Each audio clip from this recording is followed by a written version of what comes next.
Welcome to Orthodoxy Transforming. This is the first podcast in the Spirituality series.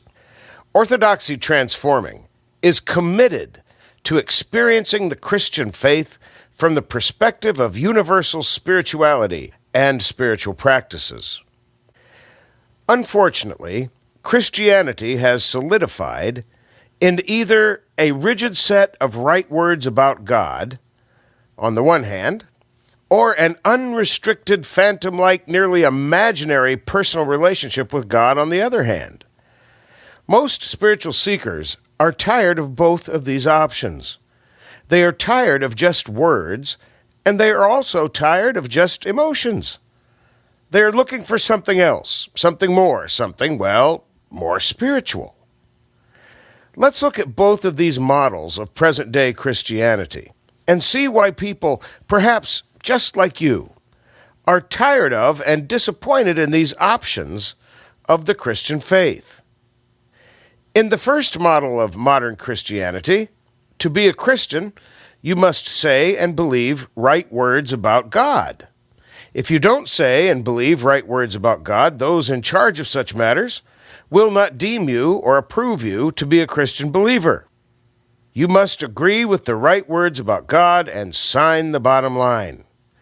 Somehow, in knowing and believing the right words, those approved words about God, the believer is assured that he or she will have, in consequence, a right relationship with God. According to this model, right words equal right relationship. Say the right words, believe the right things, and you will have a right relationship with God.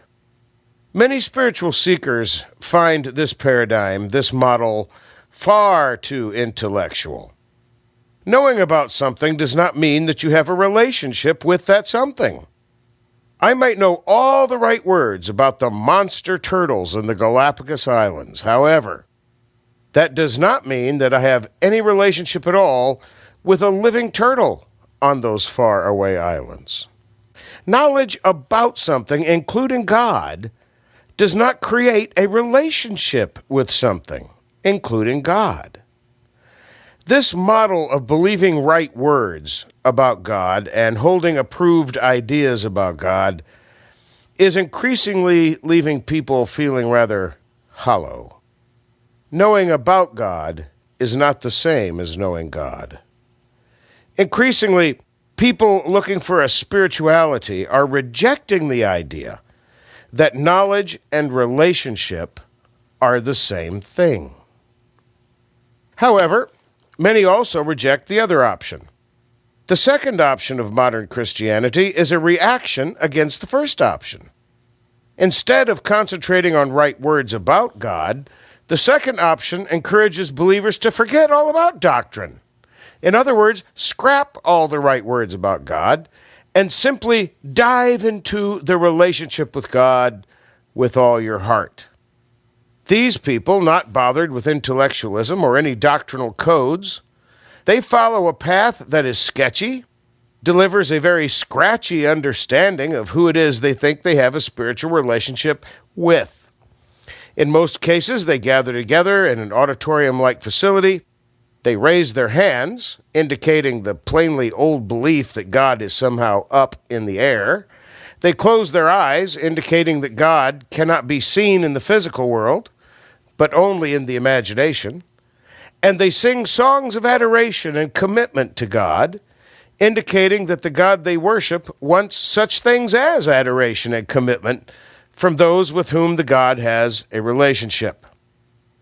But since this option denies the need for any doctrinal code or any definition code, each person has a different version of the spiritual relationship they experience. In fact, each person has a different God. So spirituality becomes extremely personal. So much so that some people who follow this path even seem offended if they are asked to describe their spirituality. So here is the dilemma, my dear listener. Behind spiritual door number 1, we find an external spirituality based on right words about God which everyone must believe and then repeat in unison. Behind spiritual door number 2, we find an internal spirituality based on subjective feelings about God, which may or may not be explicable or even understood by the person who is reportedly experiencing this spirituality. Increasingly, true spiritual seekers are finding both doors incomplete. An external, right words-based spirituality seems lifeless and academic. However, the internal, subjective spirituality seems cartoonish and so undefined that two people are unable to walk the same path together. Door number 1 relies totally on cognitive thought information, and door number 2 relies totally on feelings and the right-brained imaginative cognitions and thoughts. Many people, and probably you are one of them, and I know I'm one of them, want to know what is behind the famous door number 3. Orthodoxy Transforming seeks to pry open door number 3 and find a legitimate approach to spirituality that melds good, honest, Orthodox Christianity with universal spirituality of the human race. Orthodoxy Transforming is dedicated to this rediscovery of spirituality, not just for today, but for the 21st century. The 20th century was the century of warfare and blood. However, Orthodoxy Transforming believes that the 21st century will be the century of enlightenment, spirituality, and planetary awakening. Is this too much to hope for? I don't think so. One of the most hit keywords in search engines is spirituality and religion.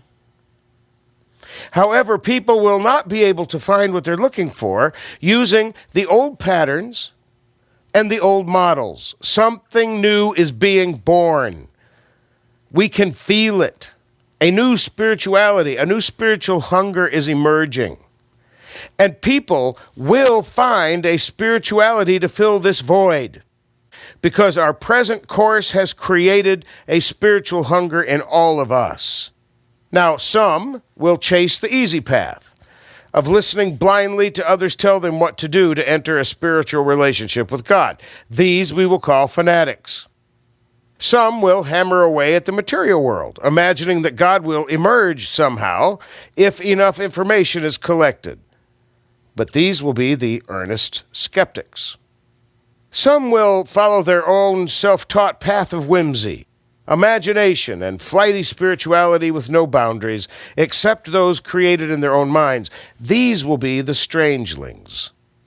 Some will try to find God inside the human somewhere, tucked neatly away, hidden from view, until exposed by trials or disaster. These will be the humanist mystics. Some will wander away confused and empty, discouraged and disillusioned with all spiritual paths, and give up altogether. These will be the depressed, the deluded, and the disbelieving. But some will reject all the above approaches and look for something new, something satisfying not seen before, or something satisfying perhaps having been forgotten, something for today and tomorrow. Orthodoxy Transforming believes the middle way does exist, and that anyone, anywhere, can find it with a little help from their friends. In the next 2 podcasts, we shall explore together what spirituality is not. And once we have swept the negatives away and removed them up front, then we can begin our journey of 1,000 miles with our first steps to a different life, a life of awakening and positive awareness, of enlightenment and participation in the new planetary Christian awakening.